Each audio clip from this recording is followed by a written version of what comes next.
Il y a eu un reportage sur France 2 qui est très révélateur, mais tout le monde le sait. Sauf que là, on a des statistiques, donc c'est d'autant plus flagrant. Vous le savez, nos prisonniers ont le droit de vote. Donc ça veut dire des mecs qui ont pointé des gamines, qui ont tué plein de gens, etc. Ils viennent voter. D'ailleurs, il y en a certains parmi eux, on a déjà vu des articles dessus, ils s'évadent pendant le vote. Parce qu'ils sont en semi-liberté, on leur dit ok, tu vas voter mais tu reviens ce soir. Et le mec revient pas. Mais bref, ça c'est encore autre chose.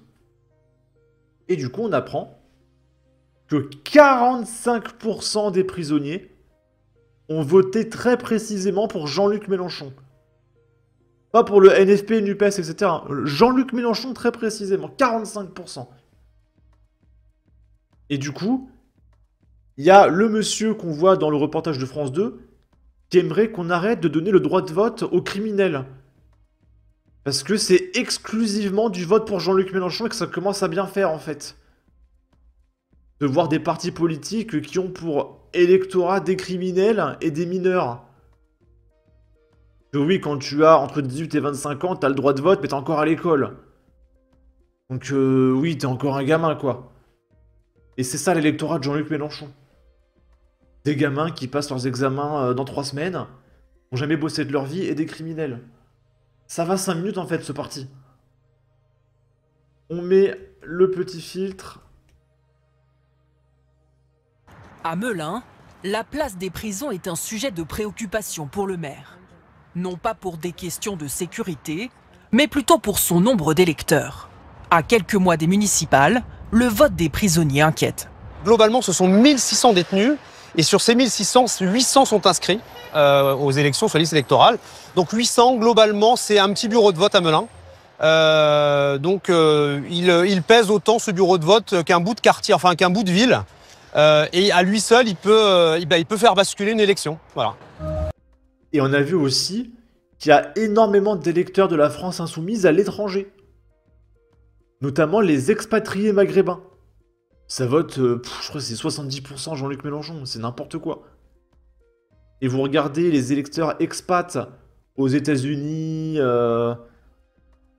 en Chine, en Thaïlande, etc. Ça vote ultra majoritairement Macron. Donc le RN est autant majoritaire alors qu'il n'y a que les Français qui votent. Les Français sont dans le français qui votent RN. Et on fait face à tous les expats du monde entier qui votent pour des lois en France. Là où ils ne vivent pas. C'est complètement dingue. Car depuis 2019, les prisonniers qui ne peuvent voter par procuration ont la possibilité de le faire directement depuis leur centre pénitentiaire. Leur bulletin est alors comptabilisé dans le chef-lieu du département. Ainsi, Melun, préfecture de Seine-et-Marne, enregistre les votes de 3 prisons, Meaux, Réau et Melun. Les prisonniers pèsent ainsi 4% des votants de la ville. Un poids électoral qui touche 5 autres communes en France où la... Mais vous vous rendez compte qu'il y a tellement de criminels en France qu'on parle de poids électoral, quoi. Nos adversaires politiques, ce sont des mecs en prison. Est-ce que vous réalisez le délire? Ce pays n'a absolument aucun sens. La population carcérale est importante. Pour atténuer cette disparité, les sénateurs ont voté un texte qui impose aux détenus de voter dans leur ancienne commune lors des élections locales. Guy Benaroche est sénateur écologiste et opposé à la réforme. Ah bah oui, tu m'étonnes. Hein. Allez, ce sénateur écolo, il est là pour défendre ses électeurs, hein, je vous le dis tout de suite. Bonjour. Parce que quand il y aura une alliance de la gauche, encore une NUPES, NFP, etc., bah les criminels, ils vont voter pour ce monsieur. Grâce à son droit de visite, nous rencontrons Mais c'est insupportable, hein. des détenus de la prison de Réau. Pour beaucoup, condamnés à de longues peines. Vous aimeriez voter ici pour le candidat ou les candidats aux législatives ou à la mairie de la ville, quoi. Je pense, moi ça ne me dérange pas du tout, parce qu'aujourd'hui, moi, ma vie aujourd'hui, Elle est là. Cette partie de la vie, elle est là. Donc je suis, je veux dire pas au même titre, mais quelque part citoyen de cette circonscription. Absolument. Mais attendez, France Télévisions, payé par nos impôts 2 milliards de subventions, qui essaye d'attiser la pitié d'un mec qui a pris 10 ans de tôle, qui a très certainement tué plein de gens, hein, c'est obligatoire, parce qu'il faut le faire en France hein, pour prendre 10 ans de tôle. Et ils essaient de nous faire croire que voilà, moi je suis un citoyen comme un autre, j'ai le droit de vote. Alors déjà, premièrement, France 2 est en train de banaliser les pires criminels de France. Et deuxièmement, qu'est-ce que le mec connaît de la politique française s'il est en tôle? C'est quoi, il a la télévision, il a Internet? Mais ça suffit en fait. Ça suffit. Donc je peux avoir des... Il n'est pas censé être au courant de ce qui se passe dans le monde extérieur, il est censé être isolé. Vous lui coupez TikTok et la télévision, et il n'a pas le droit de voter, point. opinions et puis les faire valoir dans le lieu où je suis. Ce qui gêne certains maires, c'est peut-être la couleur du vote des détenus. Puisque leurs bulletins sont comptabilisés dans un bureau de vote à part, on peut connaître leurs préférences dans l'isoloir. Au premier tour de la présidentielle de 2022, Jean-Luc Mélenchon a obtenu plus de 45% de leurs voix, Marine Le Pen 20%, Emmanuel Macron près de 19%. Alors ça c'est rigolo. Il y a quand même 20% des dollars qui ont voté Rassemblement National. Ça je comprends pas trop. Il y a quand même la moitié pour Jean-Luc Mélenchon, mais c'est terrifiant. Est-ce que tu es fier de ton parti, Jean-Luc? Est-ce que tu te lèves le matin et tu te dis, tiens, aujourd'hui, je vais aller défendre les criminels de ce pays, quoi. Comment tu peux te regarder dans la glace, quoi, mec? Mais vraiment, hein.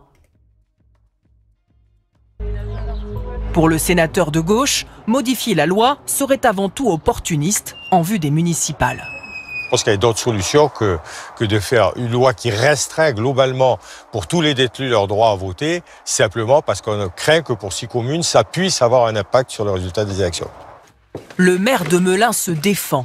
S'il ne conteste pas le vote des détenus, il souhaite qu'il soit comptabilisé dans leur commune d'origine. Ces mêmes électeurs, s'ils votaient les filles, aucun problème. Leur bulletin sera décompté lorsqu'il sera rattaché au bureau de la ville de, je sais pas moi, de Dijon, parce qu'il habitait à Dijon avant d'être incarcéré. Le texte est en ce moment en débat à l'Assemblée nationale. Parce qu'évidemment, s'il va voter dans sa ville d'origine et qu'ils ne se mettent plus à voter dans leur centre pénitentiaire, on ne pourra plus faire de statistiques sur le vote des criminels. Parce que ça les dérange vraiment, les statistiques, hein, à la gauche. Ils ont vraiment pas envie qu'on publie une quelconque statistique ou que ce soit. Hein.